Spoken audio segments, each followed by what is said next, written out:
नमस्कार मित्रों, आज मैं फिर उपस्थित हुआ हूँ नए जो आपकी YouTube वीडियो है उसके साथ। और ये जो YouTube वीडियो है हमारी,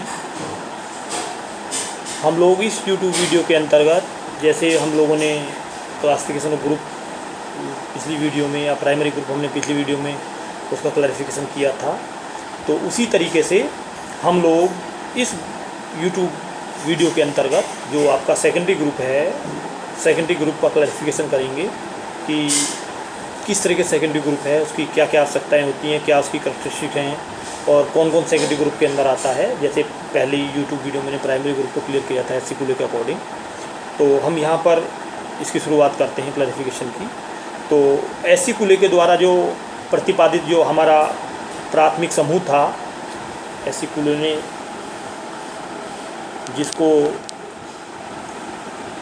क्लैरिफाइड किया था कि प्राथमिक समूह जब काफ़ी लोकप्रिय हो गया तो विद्वानों ने इसके प्रति सामाजिक व्यवस्था की बात कही और इसके प्रतिकूल जो सामाजिक व्यवस्था थी कि जब प्राथमिक समूह पाया जाता है, ऐसे ग्रुप भी पाए जाते होंगे जो समाज में प्राथमिक नहीं होते, क्योंकि प्राथमिक में जहाँ व्यक्ति की पर्सनैलिटी के डेवलपमेंट में जिन ग्रुपों की प्रथम भूमिका होती है तो वहाँ पर प्राथमिक भूमिका या प्राथमिक समूह उनको कहा गया है।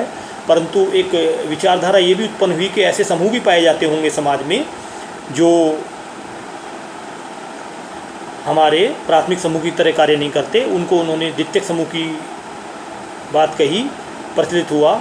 और जो समूह प्राथमिक नहीं होते उन लोगों ने उनको द्वितीयक समूह दिया। उन्होंने कहा कि जिनकी भूमिका व्यक्ति के विकास में, व्यक्तित्व के निर्माण में प्राथमिक नहीं होती, उन ग्रुपों को उन्होंने सेकेंडरी ग्रुप के रूप में देखा है, सेकेंडरी ग्रुप का नाम दिया है।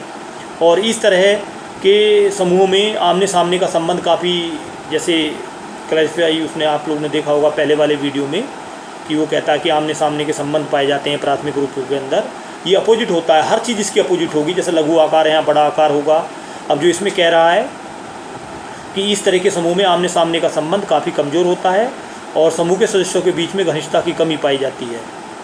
दूसरा, जैसे दुकानदार ग्राहक का संबंध, एक एग्जाम्पल उन्होंने एग्जाम्पल भी दिए, आप लोग ध्यान रखना, कभी 2 नंबर में आ सकता है कि सेकेंडरी ग्रुप के 2 एग्जाम्पल दीजिए, तो आप लोग समझ लें कि दुकानदार ग्राहक का संबंध जो है वो सेकेंडरी ग्रुप पाया जाता है। दूसरा, डॉक्टर या रोगी का संबंध जो है, डॉक्टर पेशेंट का जो संबंध है वो भी सेकेंडरी ग्रुप होता है। और नेता एवं अनुयायियों का संबंध या दफ्तर में ऑफिस या किराना का संबंध इत्यादि भी एग्जाम्पल उन्होंने दिए हैं। और ऐसे संबंधों को हम लोग जानबूझकर या योजनाबद्ध ढंग से निर्माण करते हैं। देखिए, या वहाँ हम योजनाबद्ध तरीके से निर्माण नहीं करते, स्वतः बन जाते हैं वो समूह, प्राइमरी ग्रुप जो होते हैं। यहाँ द्वितीयक समूह में कहा कि ये हमारी योजना वृद्ध, हम अपनी आवश्यकताओं के अकॉर्डिंग योजना बनाकर जहाँ हमारी आवश्यकता होती है हम उस तरीके से वो रिलेशन को डेवलप कर लेते हैं, उन संबंधों को डेवलप कर लेते हैं। और द्वितीयक समूहों के संबंधों में स्थायित्व की कमी होती है, जहाँ प्राइमरी के अंदर स्थायित्व की कमी नहीं होती, यहाँ स्थायित्व की कमी होती है। और संबंधों में छिछलापन का होना, यानी संबंध इतने प्रगाढ़ नहीं होते, वो कभी भी टूट सकते हैं, छिछलापन होता है संबंधों के अंदर, स्वाभाविक है।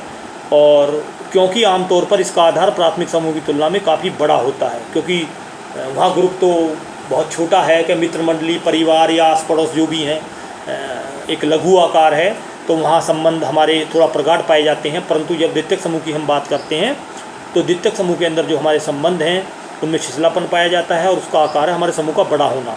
और सदस्यों के बीच हमेशा आमने सामने का संबंध नहीं पाया जाता और लोग ऐसे समूह का निर्माण स्वार्थवश करते हैं। वहाँ स्वार्थवश नहीं होता, वह स्वतः होता है। यहाँ हम जिन चीज़ों की हमें आवश्यकताएँ होती हैं, स्वार्थवश द्वितीयक समूह का निर्माण करते हैं।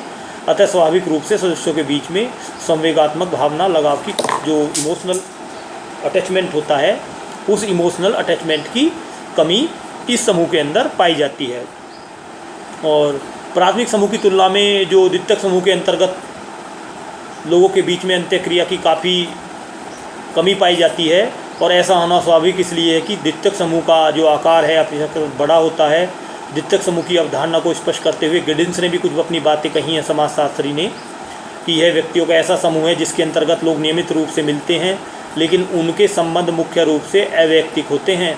व्यक्तियों के बीच में संबंध गाढ़े नहीं होते।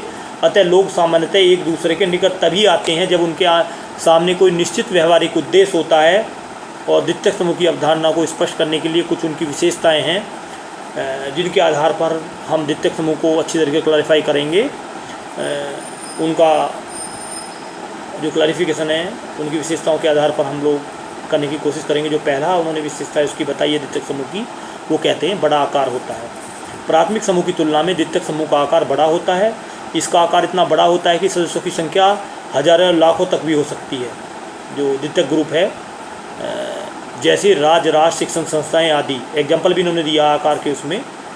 दूसरा कहता है कि अप्रत्यक्ष और अवैयक्तिक संबंध पाए जाते हैं जहाँ द्वितीयक ग्रुप के अंदर, और समूह जब विशाल हो जाता है तब सदस्यों में शारीरिक समीपता नहीं रह पाती। ऐसी स्थितियों में संबंध प्रत्यक्ष न होकर अप्रत्यक्ष हो जाते हैं, और अर्थात वे संबंध संपर्क के विभिन्न साधनों जैसे टेलीफोन, डाक पत्र या पत्र पत्रिकाओं से स्थापित होते हैं। अप्रत्यक्ष संबंध होने से संबंध भी अव्यक्तिक हो जाते हैं। इस प्रकार इन समूहों को सदस्यों में व्यक्तिगत घनिष्ठता बहुत कम पाई जाती है। केवल औपचारिकता ही सीमित रहती है, औपचारिकता निभाने वाली बात रहती है संबंधों की। और जो आगे वो कहते हैं कि तीसरी बात करते हैं कि प्रतिस्पर्धा की भावना पाई जाती है, कंपटीशन की भावना पाई जाती है जो द्वितीयक समूह हमारे होते हैं। और ऐसे समूहों के सदस्यों में प्रतिस्पर्धा पाई जाती है। व्यक्ति किसी भी प्रकार के द्वितीयक समूह में हो, उसकी कार्यकुशलता एवं क्षमता बढ़कर अन्य लोगों से आगे निकलना चाहता है द्वितीयक समूह के अंदर जो है।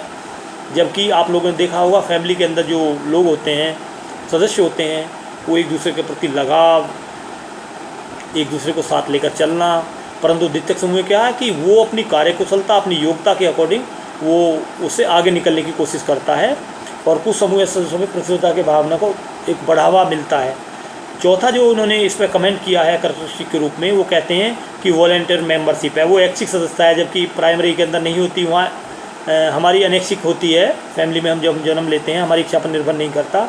यहाँ जो सेकेंडरी ग्रुप है इसकी सदस्यता भी इच्छा पर निर्भर करती है। द्वितीयक समूह की जो सदस्यता है वो ऐच्छिक होती है। ऐसे समूह में सदस्यों की सदस्यता ग्रहण करना या किसी क्रियाकलाप में भाग लेना व्यक्ति की इच्छा पर निर्भर करता है, और व्यक्ति अपनी इच्छा से ऐसे समूहों की सदस्यता को ग्रहण करता है और छोड़ देता है।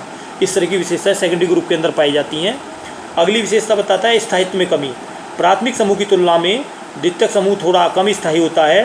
द्वितीयक समूह का आसानी से निर्माण में विघटन होता है। देखिए द्वितीयक समूह जो होता है उसका विघटन भी हो जाता है और आसानी से उसका निर्माण भी हो जाता है, और व्यक्ति अपनी इच्छा के अनुसार जब चाहे सदस्यता को त्याग सकता है और नए समूहों के ज़रूरत रूप से निर्माण कर सकता है। कभी भी हम अपने उद्देश्यों को व्यक्तिगत स्वार्थों की पूर्ति करते हैं और उसको छोड़ देते हैं। अगली जो विशेषताएं बताई है कि ये योजनाबद्ध व्यवस्था है।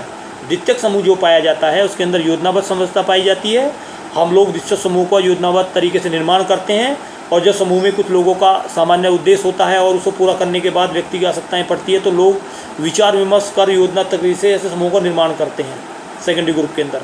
और आधुनिक समाज में ऐसे समूहों का विशेष महत्व है। जैसे समाज का विकास हो रहा है, जैसे समाज में समस्याएं उत्पन्न हो रही हैं, उस समस्याओं को निपटने के लिए बहुत किस्म के द्वितीयक समूहों का निर्माण आजकल आधुनिक समाज के अंदर हम लोग कर रहे हैं।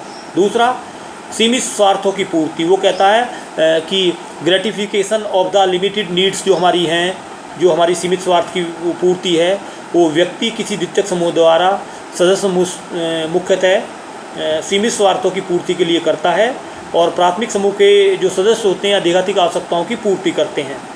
अगली जो इसमें पॉइंट उन्होंने कहा है कि सदस्यों की सीमित अवधि होती है। शॉर्ट लिविंग मेंबरशिप की बात करता है द्वितीयक समूह के अंदर। प्राथमिक समूह की तुलना में द्वितीयक समूह की सदस्यता की अवधि सीमित होती है। इसका प्रमुख कारण है कि प्राथमिक समूह हमारे सीमित स्वार्थों की पूर्ति करते हैं, अतः वैसी आवश्यकता की पूर्ति होते ही हम उस द्वितीयक समूह की सदस्यता त्याग देते हैं, जिसके विपरीत प्राथमिक समूह की सदस्यता स्वतः हमारे जीवन पर्यंत चलती रहती है। दूसरा फॉर्मल ऑर्गेनाइजेशन की बात करते हैं कि द्वितीयक समूह जो होता है समाज के अंदर वो फॉर्मल ऑर्गेनाइजेशन के रूप में होता है, और द्वितीयक समूह का संगठन औपचारिक है। इसका तात्पर्य यह है कि ऐसे समूह में पद एवं भूमिकाओं का स्पष्ट विभाजन देखने को मिलता है, और दूसरे शब्दों में हम यह कह सकते हैं कि भूमिकाएं परस्पर नहीं होती।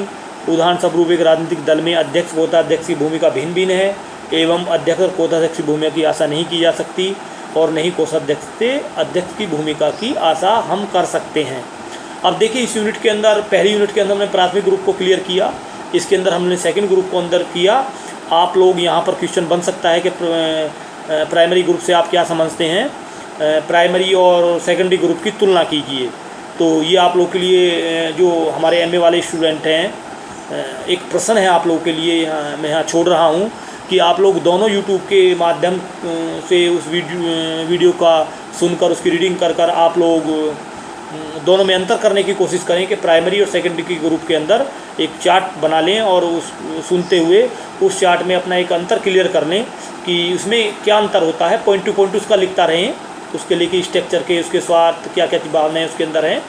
और इसी यूट्यूब के साथ मैं विदा लेता हूँ। धन्यवाद।